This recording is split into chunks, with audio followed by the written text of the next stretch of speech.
Hello మామ, welcome back to my YouTube channel. This is Vinay Kumar. ఈడేంటి పాలు, ఓట్స్, డ్రై ఫ్రూట్స్ చూపిస్తానని అనుకుంటున్నా. ఏం లేదు మామ, ఓట్స్ మిల్క్ షేక్ చేయబోతున్నా. పాలల్లోకి అరటిపండు, కొంచెం ఓట్స్, అలాగే డ్రై ఫ్రూట్స్ మొత్తం యాడ్ చేసేసి మంచిగా మిక్సీ కొడితే ఒక మస్తు మజా అయిన ఓట్స్ మిల్క్ షేక్ వస్తుంది. సో అదే నేను ట్రై చేయబోతున్నాను. షేక్ తాగేటప్పుడు నా ఎక్స్ప్రెషన్స్ చూడాలా మామ, మీరు పడి పడి నవ్వుతారు. ఎవడైనా ఓట్స్ మిల్క్ షేక్ అంటే తాగుతాడు, కానీ నేనైతే తింటున్నా. అట్లుంటుంది మనతోని. ఇంకొంచెం గ్రైండ్ చేసింటే బాగుండు అనిపించేది. బనానా అయితే మరీ అంతగా ఏం గ్రైండ్ అయితే కాలేదు.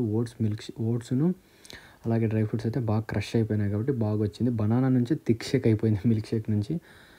వీక్లీ 3 times తాగేస్తాను మామ ఈ ఓట్స్ మిల్క్ షేక్ ఫర్ బ్రేక్ఫాస్ట్కి. ఇంకా డీటాక్సిక్ వాటర్ తాగుదాం మామ. డీటాక్సిక్ వాటర్ తాగేటప్పుడు నాలో ఎక్స్ప్రెషన్ ఒకటి వచ్చింది మామ, చత్తగా ఉంది. అయితే నిజంగా వాంతికి వచ్చినట్టు అయిపోయింది. కానీ ఇంకెందుకు వేస్ట్ చేయాలని చెప్పి మొత్తం తాగేసాను, కానీ కడుపులో తిప్పేసింది.